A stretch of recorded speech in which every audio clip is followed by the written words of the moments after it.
আমরা আর left over রুটি পরোটা ফেলে দিব না। আসসালামু আলাইকুম এভরিওয়ান, আপনারা সবাই কেমন আছেন? আশা করি আল্লাহর অশেষ রহমতে খুব ভালো আছেন। তো আজকের রেসিপি অ্যারাবিয়ান ডেজার্ট ওমালি। তো এই ওমালি বানানোর জন্য লাগবে আমার এই রকম লেফট ওভার রুটি বা পরোটা। আর এইখানে বানানো হয় খবুজ দিয়ে বা পরোটা দিয়েও বানায়। তো ভালো ভালো বড় বড় রেস্টুরেন্টে পাওয়া যায়। এখন আমি প্রথমে এই যে একটা পরোটা নিয়ে নিছি, এটাকে একটু এইভাবে ছিঁড়ে নিব। এই যে দেখেন, এইভাবে টুকরাটা করে নিলাম। একেবারে সহজ রেসিপিটা, কিন্তু এই ডেজার্টটা খাওয়ার মজাই অন্যরকম। এই যে হয়ে গেল। এখন এইখানে একটা আমি ফ্রাই প্যান বসাই দিছি। প্রথমে এই ফ্রাই প্যানে দিয়ে দিব 1 চামচ ঘি। এটা আমার চামচটা তো ছোট, আর একটু দিব। এই যে এই পর্যায়ে এখানে কিছু কাঠবাদাম বা আলমন্ড এইভাবে পাতলা করে কাটা আছে, এটা আমার বাহির থেকে কিনা। তো এখান থেকে হাফ আমি একটু এই ঘিয়ের মধ্যে ভেজে নিব।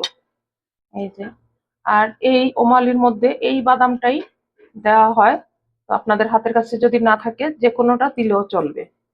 আর এই পর্যায়ে এই রুটিটাকে বা পরোটাটা দিয়ে দিব, দিয়ে ঘিয়ের মধ্যে ভালোভাবে একটু ভেজে নিব।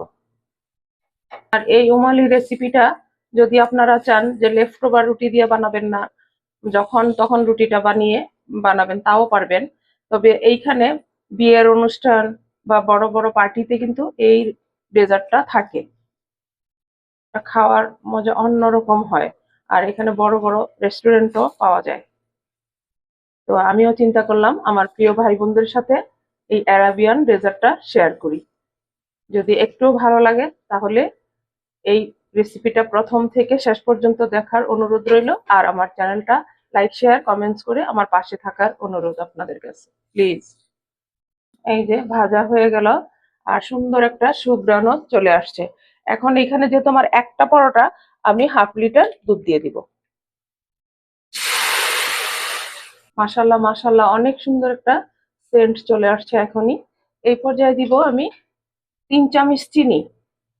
আর মিষ্টিটা আপনারা যে যতটুকু খান অতটুকু দিয়ে নেবেন।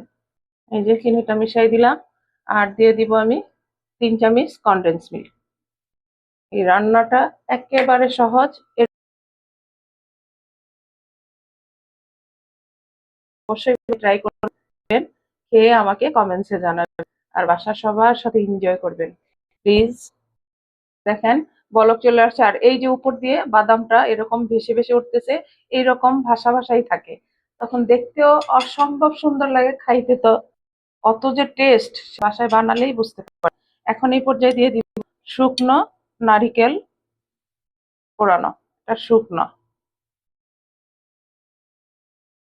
শুকনো নারিকেলটা দিয়ে দিলাম, দিয়ে আবার একটু নেড়ে দিব। দেখেন মাশাল্লাহ, 10 থেকে 12 মিনিটের মধ্যে A to Z রেসিপিটা হয়ে যাবে। এই যে দেখেন হয়ে গেল। আর একটু জাল করব 2 মিনিটের মতো। এই যে দেখেন মাশাল্লাহ, হয়ে গেল অ্যারাবিয়ান ডেজার্ট ওমালি। তো এখন আমি এটা নামায় সার্ভ করে আপনাদের সাথে শেয়ার করব। এই যে দেখেন আমি সার্ভ করে নিলাম অ্যারাবিয়ান স্টাইলে। এই যে এইরকম রেস্টুরেন্টে হোক বা কোনো অকেশনে হোক, এইভাবে ওয়ান টাইম বাটিতে ওরা এইভাবে সার্ভ করে দেয়। এখন এর উপর দিয়ে আর একটু বাদাম দিয়ে দিব।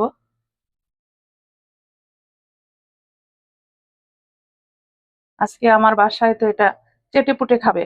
আমার বাসার আমার ছেলে মেয়েদের অনেক পছন্দ। ওরা কোথাও গেলে, রেস্টুরেন্টে খাওয়ার জন্য গেলে এই ওমালিটা অর্ডার করবেই। আমার বড় ছেলের তো অনেক পছন্দ, আর আমার মেয়ের, ওরা ডেজার্ট আইটেম গুলা অনেক পছন্দ করে। তো আজকে আমি বাসায় বানাবো, এই জন্য চিন্তা করলাম আমি আমার ভাই বোনদের সাথেও শেয়ার করি। এত সুন্দর একটা রেসিপি, খাওয়ার যেমন মজা, দেখতেও অসম্ভব লোভনীয়। তো এখন তো অনেক গরম, এটা কিন্তু অনেক ঠান্ডা করে তারপর খাওয়া হয়। তা আপনারা যখনই বানাবেন বাসায় ঠান্ডা করে তারপর এই ডেজার্টটা খাবেন। তো আজকে আমি একেবারে লেফট ওভার পরোটা দিয়ে আপনাদের সাথে, মাত্র একটা পরোটা দিয়ে আপনাদের সাথে, এত নামি দামি রেস্টুরেন্টে বা হোটেলে পাওয়া যায় অ্যারাবিয়ান ডেজার্ট ওমালি, আপনাদের সাথে শেয়ার করলাম। প্লিজ আপনারা বাসায় বানাবেন, সবার সাথে এনজয় করবেন। আমি এখন আপনাদের কাছ থেকে বিদায় নিব, আবার নতুন কোনো রেসিপি নিয়ে আসবো। আল্লাহ হাফিজ।